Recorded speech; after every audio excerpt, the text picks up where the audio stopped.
3. Councillor Jillian Hogan is one of the newcomers on the new Central Coast Council, and she joins us today for the latest Central Coast newspapers video news. I'm Jackie Pearson. Welcome, Jillian. Thank you, Jackie. It's a pleasure to be here. So someone with your background, which is basically community sector, what made you decide to run for local government? I've always been interested in politics. From a young girl at the age of 17, 18, I was working on polling booths, and I've always enjoyed what goes on within federal, state and local council. I thought I was a bit old in the tooth, actually, to put my hand up, but I found that a lot of people were asking me to run. They wanted to change in that local government, and I gave it some thought and thought, well, it's either that or a PhD. One will take 4 years, one will take 8 years. and politically, I thought there really needs to be some change in there. So just for the people who may not have met you, give us a little bit of a rundown on your background. You manage the San Remo Neighbourhood Centre? That's correct, Jackie. I manage the San Remo Neighbourhood Centre, and my background, again, I've worked in welfare since I was 15, door knocking. Right. I've always had a strong sense of what's for the social good, and I really have a passion to see people's lives change through the work that I do, and certainly the work that everybody else does. And I believe that people can achieve, they can succeed, they can have a really good life if they're just giving a little bit of a hand up rather than a hand out, actually. So I've heard you say in the chamber that you are the only person from the community sector on the current council. How does that background influence your perspective, and what does it mean you bring to the big table? Okay, I think what I said, Jackie, was I was one of the few, Uh-huh. because there is a couple of others that actually work in the community sector. I think what it brings to the table is the bigger picture stuff. So it brings in what I can see between federal, state and local government, and how they can work together and how they intertwine, and how we can actually get some really good things going at a local level.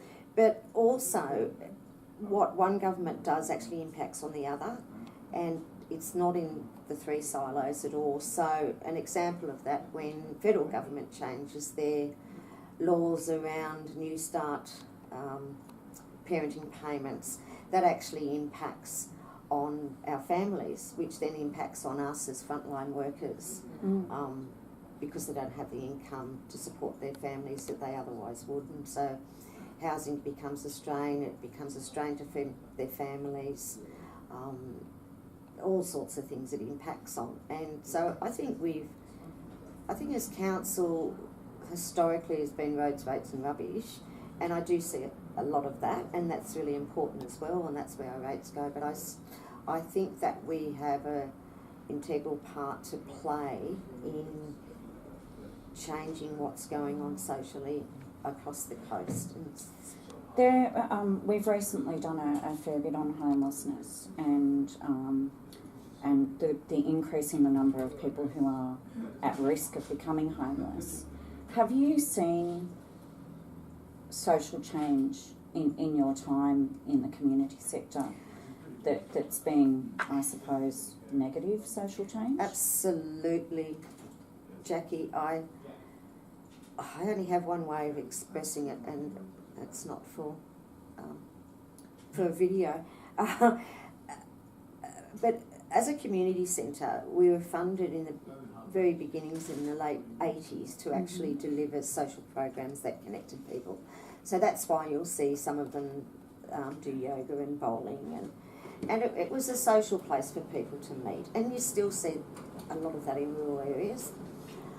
And over the last 20 years, what we're facing now is complex social problems, from homelessness to high youth unemployment at 20%. We've got young people that are screaming for help with terrible anxiety. and depression because of employment, because of the nature of our families and long-term disengagement from community and from employment. Domestic violence is, as we know, we open up the papers and every day there's a terrible incident and women are dying, and our kids are facing that.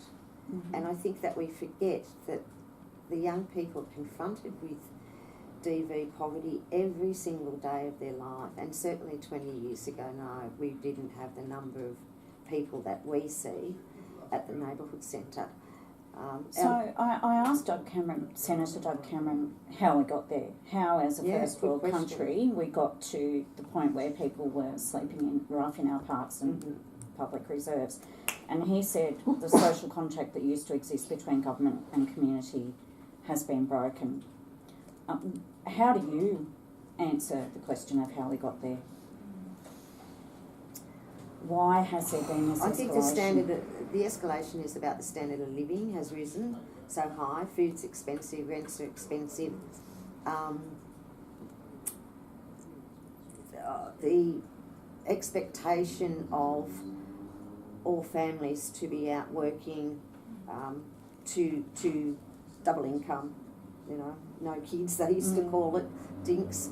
Now it's double income, and yes, we have children, and childcare is hellishly expensive, and that's another good example where government has changed the rules around CCB payment, and what that does, it allows those that are on the higher level of income to actually get childcare, and possibly the lower but the middle income, like myself, they actually miss out on any benefits. And so how did we get that way? And the other thing is the change of employment, the types of jobs that we do now. It's employment. It's actually about the Central Coast Council is by far one of the biggest employers on the coast. That's correct. Are you finding that you're able to weave these sorts of issues into your work as a councillor? I find would you like to do more of that? I find it really difficult, Jackie. I think there's a lot of things that we could be doing. I think sometimes there's a lack of understanding of the issues, the social impact on our communities. I did put a notice of motion up about employment, and we are the biggest employer, and at the moment we only employ 2% of young people. So I'd like that to be increased to 15, at least 10, or look at it. Because the young people are our future. They've got so much potential. They have such different ideas to what we have. They've got different skills, and all of that needs to be nurtured. Now, you called Mama Goats, and I just want to briefly talk about goats going off at Swamp. So that's a festival. Tell us about that. Oh, goats. God, love goats. I love goats. Going off at the Swamp. I can rattle this one off. It started at 2 bands on the back of a truck in 1999. And the reason I started it was I was going to youth events, and there was young people playing in bands and young people with bottles of alcohol in their hands and parents with alcohol. And I thought, this isn't right. Why have we got alcohol mixed with young people? So that was my first thing. We needed to create something that was in a drug and alcohol-free environment, and that was actually the premise behind it. I found that was really successful. The young people said, I love this because everyone's coming to see me. They're not coming to get a drink first and then coming to see me. And it's blown out of proportion. So now we have 3 stages and over 200 performers, and it's a real credit to the young people, and it's a very respectful environment. We never have any issues with anybody, with the young people. It's all open. It's free to get into, and the young people are just over the moon, and the parents will cry because they get to watch little Johnny and they, I didn't know he was so good, and they mentor each other, and the other thing is we built it from the ground up with young people actually on the organising committee, who is supported obviously by adults, But on the day, they do all the emceeing, the stage management. They're even roaming entertainers. They do risk assessments. So they're learning all those employment skills and getting their confidence. The other thing that you appear to be a champion of in council is the importance of sport. And before we finish, I wanted to ask you about why you consider that to be such an important issue. I think sport is actually linked to a whole range of issues for young people. And why I think that is that sport prepares them for employment. So when we play sport, we have to go to training, we have to go on the Saturday and Sunday and play the game, and the rest of the team is reliant on you. So firstly, it teaches you teamwork, teaches you to be somewhere on time. So it's those soft employability skills. It teaches camaraderie. It teaches friendships.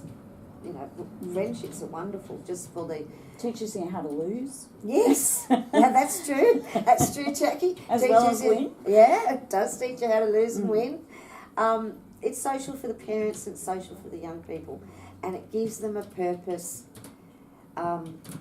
during the week.